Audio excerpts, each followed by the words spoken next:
So hard to avoid subsequence conditions on permutations. Pattern avoidance. Let us assume that there are n children playing in our backyard, no two of whom have the same height. For the next game, they need to stand in a line so that everyone faces the back of the preceding person. Moreover, each child must be able to see all children that are shorter than him and precede him in the line. How many such line-ups exist? At this point, the reader certainly suspects that we will have to enumerate permutations on n braces with some new conditions. Let 1, 2, 3, and so on until n denote the children playing in our backyard in increasing order of height, so 1 is the shortest and n is the tallest. Would, for example, 1, 4, 2, 3, 5, 6, 7 be a good lineup for n equals to 7? No, it would not, as 2 or 3 could not see 1, even if he is smaller than them and precedes them. They could not see him, as their view would be blocked by 4, who is taller than them. On the other hand, 6, 7, 2, 3, 4, 1, 5 would be a good lineup. So when is a lineup good? It is good if there are no 3 elements A, B, C, so that they are in this order, but not necessarily in consecutive positions, and A is less than C, less than B. Indeed, if there were 3 elements like that, then B could not see A. The enumeration of permutations with subsequence conditions like this is a very active area of contemporary combinatorics. Before we continue, we make 2 definitions to simplify our arguments. Definition 14.1. Let A, B, and C be 3 entries of a permutation that follow in this order from left to right but are not necessarily consecutive. If A is less than C is less than B, then we say that the entries A, B, and C form a 1, 3, 2 pattern. Why do we call this structure a 1, 3, 2 pattern? Because the entries A, B, and C relate to each other the same way as the numbers 1, 3, and 2. That is, the leftmost one is the smallest and the middle one is the largest. Similarly, if we had A less than B less than C, then we would say that the entries A, B, and C form a 1, 2, 3 pattern. And if we had C less than A less than B, then we would say that the entries of A, B, and C form a 2, 3, 1 pattern. Definition 14.2. Let P be a permutation. If there are no 3 entries in P that form a 1, 3, 2 pattern, then P is called a 1, 3, 2 avoiding. Our task is therefore to find the number f of n of permutations of length n, or in what follows, n permutations that are 1, 3, 2 avoiding. Let us suppose that we have a 1, 3, 2 avoiding n permutation in which the entry n is in the ith position. Then we claim that any entry to the left of n must be larger than any entry to the right of n. In order to see this, let us assume the contrary is true, that is, there is an entry x on the left of n and an entry y on the right of n, so that x is less than y. Then the entries x and y form a 1, 3, 2 pattern, which is a contradiction.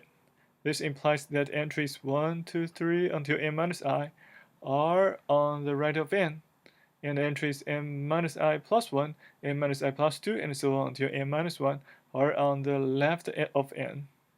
Now, the I minus 1 entries on the left of n must also form a 1, 3, 2 avoiding permutation, which they can do in f of I minus 1 ways. Similarly, the n minus I entries on the right of n must form a 1, 3, 2 avoiding permutation, and they can do it in f of n minus I ways. So they are exactly f of I minus 1, f of n minus I, 1, 3, 2 avoiding n permutations in which n is in the ith position. Here we set f of 0 equals to 1 in order to make the recurrence work. Summing over all I in n braces as n can be in any position, we get the recurrence relation f of n equals to the summations of f of I minus 1 times f of n minus I, summing with index I starting from 1 to n. This recurrence relation was solved in exercise 15 of chapter 8 using generating functions.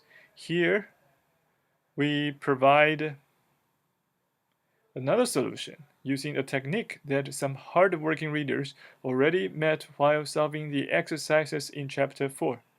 Let us assume that we want to walk from the point 0, 0 to the point n of a square grid if we can only use steps 1, 0 and 0, 1. Recall that such a walk is called a northeastern lattice path.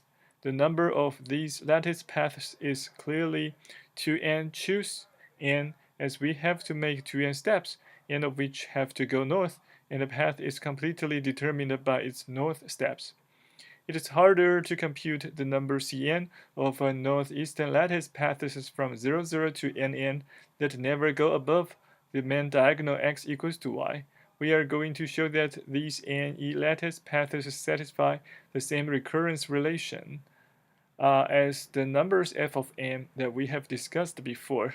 For the sake of shortness, we will call such paths good paths. We are going to enumerate these northeastern lattice paths according to their first point on the main diagonal, not counting their starting point. Of course, let H be a n-e lattice path from 0, 0 to nn that never go above the main diagonal and that touches the main diagonal first in II with 1 less than equals to I less than equals to n.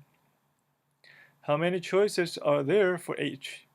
First, the part of H that lies between II and nn is a translated copy of one of the Cn-I good paths that are possible from 0, 0 to n-I, n-I. So there are Cn-I choices for that part. The part of H between 0, 0 and II is a little bit trickier, as that part cannot touch the main diagonal. Note that H must start with an eastern step, and similarly, the last step of H before reaching II must be a northern step. Thus, in fact, it suffices to enumerate the possibilities for the part of H that lies between 1, 0 and I minus 1. The condition that H does not touch the diagonal between 0, 0 and II can then be reformulated as follows. H does not go above the diagonal x minus 1 equals to y between 1, 0 and I minus 1. However, the number of such good paths from 1, 0 to I minus 1 is exactly C I minus 1, as these paths are precisely the translated copies of good paths from 0, 0 to I minus 1, I minus 1. So figure 14.2 is an illustration.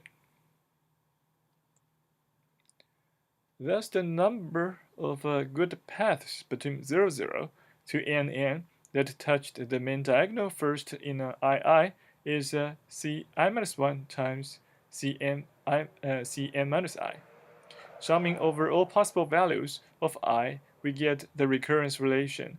That is, Cn equals to summations of Ci minus 1 times Cn minus I, summing with index I starting from 1 to n, where C0 is equals to 1. It is now not difficult to see the connection between our lattice paths and 132 avoiding N permutations. This is the content of the next proposition. Proposition 14.3. For all positive integers n, the equality Cn equals to f of n holds. Proof: as C1 equals to f of 1 equals to 1, and the two sequences satisfy the identical recurrence relations, the statement follows. So in order to count 1, 3, 2 avoiding permutations of length n, it suffices to count our lattice paths. This is what we do in the next theorem. Theorem 14.4. For all positive integers n, the equality Cn equals to 2n choose n minus 2n choose n minus 1 is equals to 2n choose n divided by n plus 1 holds. Proof: the number of all northeastern lattice paths from 0, 0 to n is 2n choose n. Let us enumerate the bad ones, that is, those that go above the diagonal. In other words, these are the northeastern paths that touch the line y equals to x plus 1. We prove that these paths are in bijection with northeastern paths from minus 1, 1 to n. Let us P be such a path, and let capital P be the first intersection point of little p in the line y equals to x plus 1. Let us reflect the path PS of P, that is between the origin and the capital P through the line y equals to x plus 1. This reflection takes 0, 0 into minus 1, 1, and so it takes PS into a northeastern lattice path PS prime from minus 1, 1 to capital P. If we append the rest of little p to the end of PS prime, we get a path h of p from minus 1, 1 to n. To see that h is a bijection, note that every path from minus 1, 1 to n must intersect the line y equals to x plus 1, so capital P can be recovered, and therefore, by reflection, the preimage of any path can be uniquely recovered. So the number of bad paths is 2n choose n minus 1. Therefore, the number of good paths is 2n choose n minus 2n choose n minus 1, which is equals to 2n choose n divided by n plus 1. Proposition 14.3 now immediately implies that this is also the number of 1, 3, 2 avoiding n permutations. Corollary 14.5, the number of permutations of length n that avoid the pattern 1, 3, 2 is 2n choose n divided by n plus 1. The numbers Cn equals to 2n choose n divided by n plus 1 are called the Catalan numbers, referring to the 19th century French mathematician Eugene Catalan. These numbers are omnipresent in numerative combinatorics. Richard Stanley has collected the 150 different enumeration problems whose solution is precisely the Catalan numbers. See chapter 6 for this collection. So we know that the number of n permutations avoiding the pattern 1, 3, 2 is Cn equals to 2n choose n divided by n plus 1. How about the number of permutations avoiding other patterns? Before addressing that question, let us formally announce the definition of pattern avoidance for general patterns, even if we mentioned it in the text before.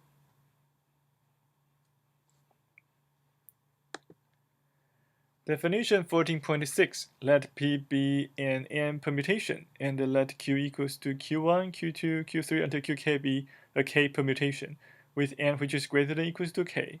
Let us choose k entries of P, and denote them by A1, A2, A3 until Ak, as they follow from left to right. If Qi is less than Qj exactly for those indices I and j for which Ai is less than Aj, then we say that the elements A1, A2, A3, and so on until Ak form a Q pattern. Definition 14.7, let P be an n permutation, and let Q equals to Q1, Q2, Q3 until Qk be a k permutation, with n which is greater than or equals to k. If no k elements of P form a Q pattern, then we say that P is a Q-avoiding permutation. The number of Q-avoiding n permutations is denoted by Sn of Q. Let us return to our main task of determining Sn of Q for patterns other than 1, 3, 2. We start with patterns of length 3 as the problem is trivial for shorter patterns. We claim that Sn of 231 equals to Sn of 132. Indeed, note that 231 is precisely the reverse of 132. So if an N permutation avoids 132, its reverse avoids 231, and vice versa. This sets up a natural bijection between the set of 132 avoiding N permutations and that of 231 avoiding N permutations. We also claim that Sn of 312 is equals to Sn of 132. To see this, define the complement of an N permutation P equals to P1, P2, P3 until Pn to be the N permutation P bar, whose first entry is N plus 1 minus P1, whose second entry is N plus 1 minus P2, and in general, whose ith entry is N plus 1 minus Pi. So, for example, the complement of 34152 is 32514. Now observe that 312 is the complement of 132. Moreover, note that if P avoids 312, then PC avoids 132, and vice versa, proving Sn of 312 is equals to Sn of 132. So far, he has seen that Sn of 132 is equals to Sn of 231 equals to Sn of 312. It is easy to extend this chain of equalities one further. Indeed, 213 is the reverse of 312, so Sn of 132 is equals to Sn of 231 is equals to Sn of 312 is equals to Sn of 213. So there are two more patterns of length 3, namely 1 to 3 and 3 to 1. It is clear by taking reverses or by taking complements that Sn of 1 to 3 is equals to Sn of 3 to 1. This leaves us with one last question. Is it also true that Sn of 1 to 3 equals to Sn of 132? If it is, then that means that all permutation patterns of length 3 are avoided by the same number of n permutations, and this number is Cn, the nth Catalan number. The answer to this question is in the affirmative. The proof of this is slightly harder than the previous symmetry arguments, and is the content of the following lemma. Lemma 14.8. For all positive integers n, the equality Sn of 1 to 3 is equals to Sn of 132 holds. We need some machinery before we start proving this lemma. An entry of a permutation which is smaller than all the entries that precede it is called a left-to-right minimum. Note that the left-to-right minima form a decreasing subsequence. For example, in the permutation 453, 1762, the entries 4, 3, and 1 are the left-to-right minima. Note that the leftmost entry and the entry 1 are always left-to-right minima. Proof of lemma 14.8. We will construct a bijection F from the set of all 1, 2, 3 avoiding n permutations onto the set of all 1, 3, 2 avoiding n permutations, which leaves all left-to-right minima fixed. This last property is not needed for the proof of our lemma, but it will be useful later. The bijection F is defined as follows. We take any 1, 2, 3 avoiding n permutation P, fix all its left-to-right minima, and remove all the elements that are not left-to-right minima, leaving their places empty. Then, going from the left to the right, we put the elements which are not left-to-right minima into the empty slots between the left to right minima, so that in each step we place the smallest element we have not placed yet, which is larger than the previous left to right minima. For example, if P is equals to 4, 6, 5, 1, 3, 2, then the left to right minima are the entries 4 and 1. Thus, we leave them in the first and the fourth positions. The first entry slot is the second position. and we put there the smallest entry which is larger than 4, that is to say, the entry 5. Similarly, we put 6 to the third position as it is the smallest of the entries not yet used which is larger than 4. In fact, this is the one such entry. Then, by the same reasoning, we put 2 into the 5th position and the 3 into the 6th position. This way we get the permutation f of p equals to 4, 5, 6, 1, 2, 3. The reader is invited to verify that f of p is 1, 3, 2 avoiding, because if there were a 1, 3, 2 pattern in f of p, then there would be one which starts with a left to right minimum, but that is impossible as elements larger than any given left to right minimum and to the right of it are written in increasing order. The inverse of f is even easier to describe. Keep the left to right minima of p fixed and put all the other elements into the entry slots between them in decreasing order. Then we obtain a permutation which is the union of two decreasing subsequences and is thus 1, 2, 3 avoiding. If we apply this operation to f of p, then we must get p back as the left to right minima have not changed and the other elements must have been in decreasing order in P2, otherwise P would not have been 1, 2, 3 avoiding.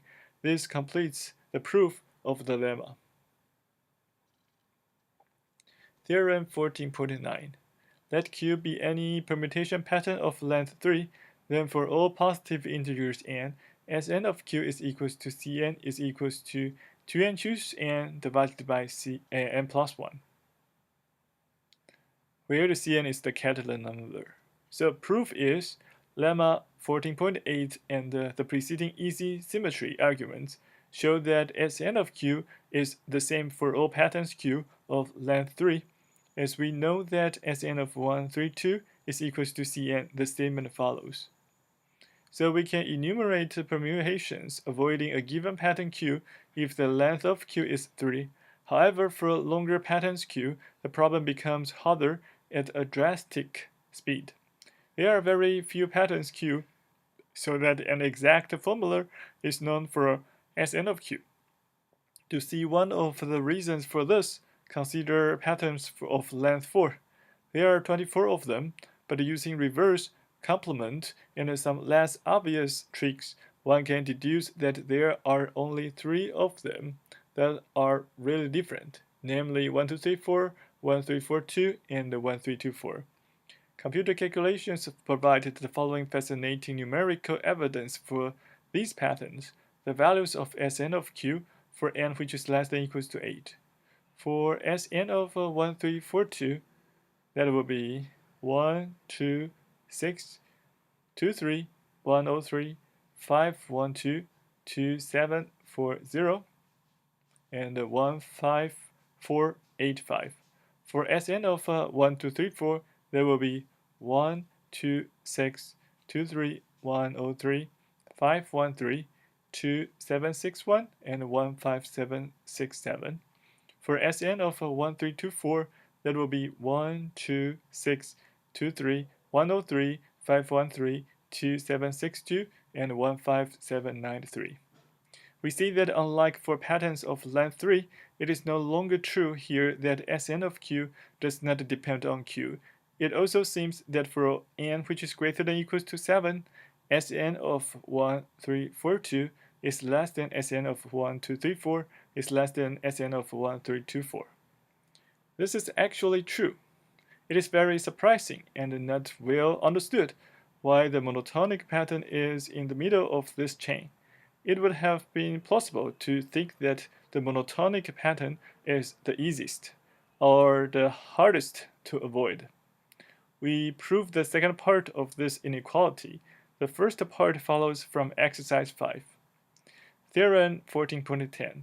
For all n which is greater than or equals to 7, the inequality Sn of 1, 2, 3, 4 is less than Sn of 1, 3, 2, 4 holds. Proof. We are going to classify all permutations of n according to the set and position of their left to right minima and right to left maxima. This is the content of the following definition. Definition 14.11.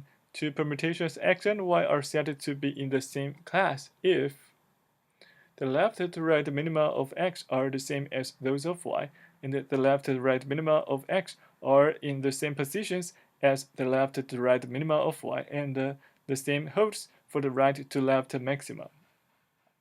For example, x equals to 5, 1, 2, 3, 4, and y equals to 5, 1, 3, 2, 4 are in the same class, but z equals to 2, 4, 3, 1, 5, and v equals to 2, 4, 1, 3, 5 are not, as the third entry of z is not a left to right minima, whereas that of v is.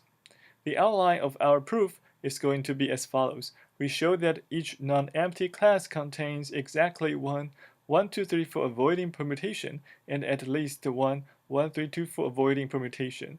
Then we exhibit some classes which contain more than one 1, 3, 2 for avoiding permutation and complete the proof. Lemma 14.12. Each non-empty class contains exactly one 1, 2, 3 for avoiding permutation. Proof. Suppose we have already picked a class, that is, we fixed the positions and the values of all the left to right minima and the right to left maxima. We claim that if we put all the remaining elements into the remaining slots in decreasing order, then we get a 1, 2, 3, 4 avoiding permutation.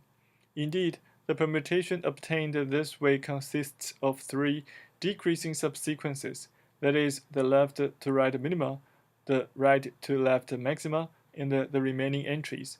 If there were a 1, 2, 3, 4 pattern, then by the pigeonhole principle, two of its entries would be in the same decreasing subsequences, which would be a contradiction.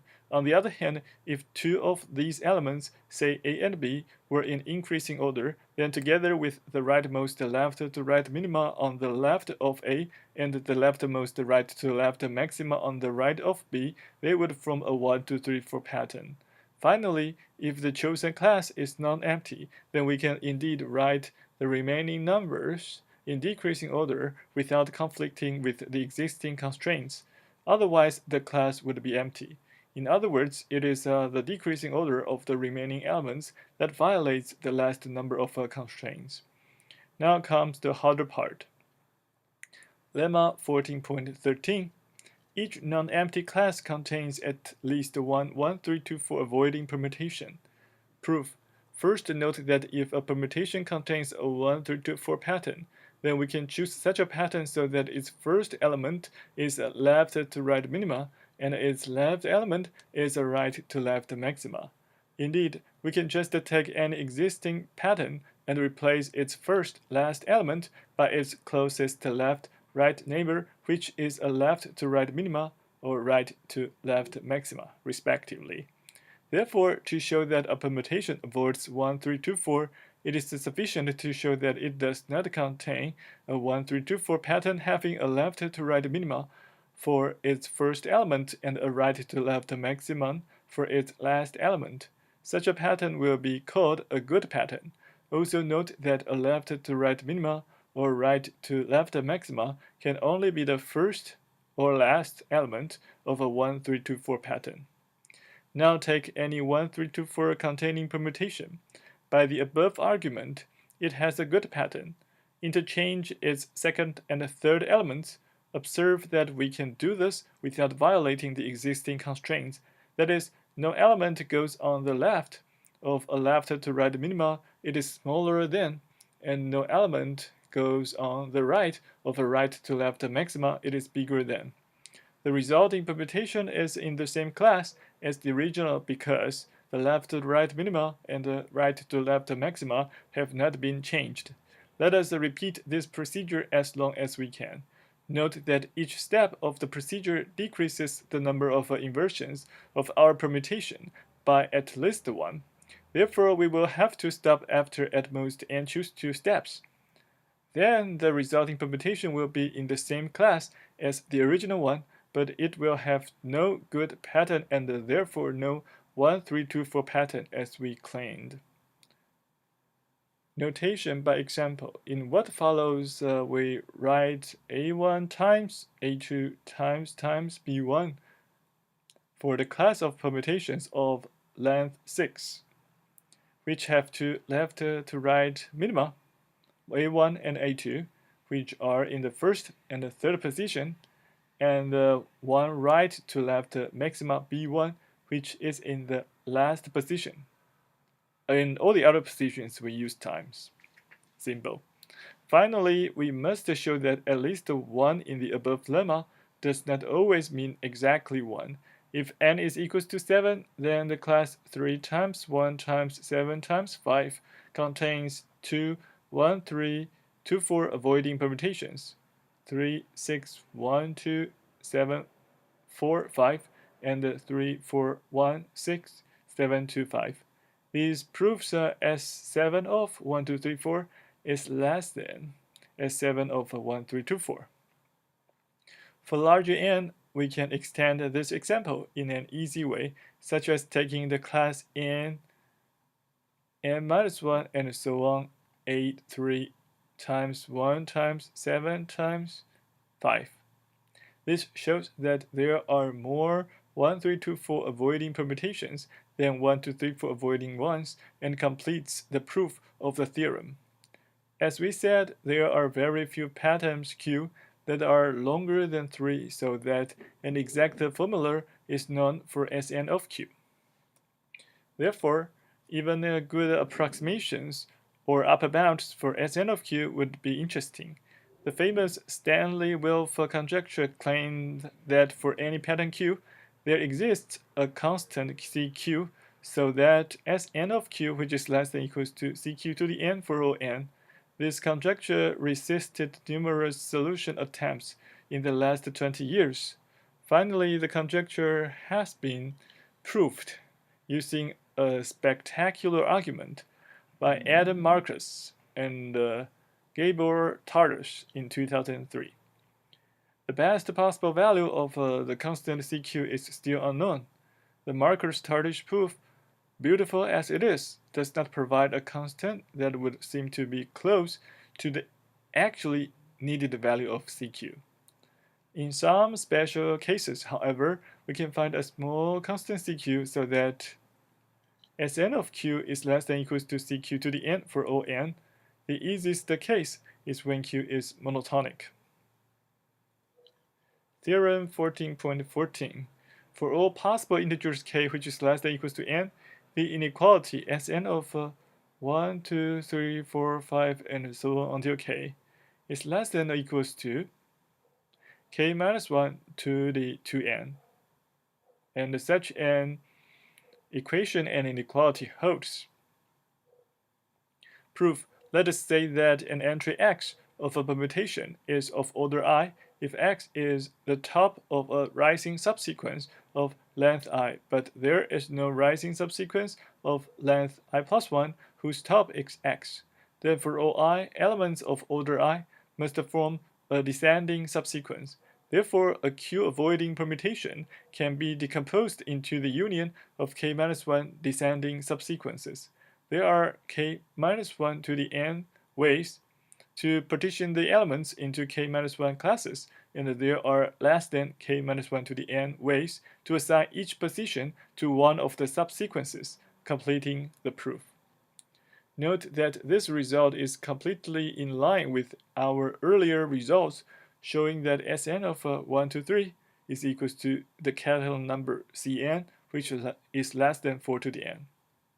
Additionally, patterns Q, for which are an exact formula is known for Sn of Q, will be mentioned in the notes. We conclude this section by presenting a recursive result. We will need the following definition. Definition 14.15. Let P equals to, let P is in SA and Q is in SB, with a P equals to P1, P2, P3 until PA, and Q equals to Q1, Q2, Q3 until QB. Then the direct sum of P and Q is the pattern P exclusive over Q, which is in S of A plus B, where the P exclusive Q with index I is equals to Pi if I is less than or equals to A. And the P exclusive Q with index I is equals to qi minus a plus a if I is greater than a. In other words, we increase each entry of q by a before placing q after p. Example 14.16. If p equals to 132 and q equals to 2431, then p exclusive q is equals to 1325764. That is, we shifted all the q entries with the 3 values then after p. Now we are in a position to announce and prove the recursive result that we promised. Theorem 14.17. Let Q1 and Q2 be patterns so that Sn of Q1 exclusive 1 is less than or equals to C1 to the n for all n, and that Sn of 1 plus 1 exclusive or Q2 is less than or equals to C2 to the n for all n. Then Sn of Q1 exclusive 1 exclusive Q2 is less than or equals to the square root of C1 plus the square root of C2. Then after they do the summation, then 2 to the n for all n. Example 14.18. Let Q1 equals to 213 and let Q2 equals to 132. Then exercise 29 and the theorem 14.14 imply that Sn of Q1 exclusive 1 is equals to Sn of 2134, which is less than 9 to the n, and also Sn of 1 exclusive Q2 is equals to Sn of 1243, which is less than 9 to the n.